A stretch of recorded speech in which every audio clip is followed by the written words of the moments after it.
పాఠశాల అనంతరం వారి చదువుకు ఇంటి వద్ద ఎలాంటి ఆటంకం కలగకుండా సహకరిస్తానని, బడి బయట పిల్లలు లేని గ్రామం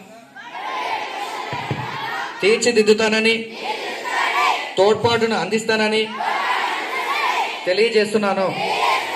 పాఠశాల అభివృద్ధి కార్యక్రమాల్లో నిరంతరం పాల్గొని అంకిత భావంతో ఉపాధ్యాయులకు సహకరిస్తానని, పాఠశాలకు ప్రజలకు మధ్య వారధిగా వ్యవహరిస్తానని తెలియజేస్తున్నాను.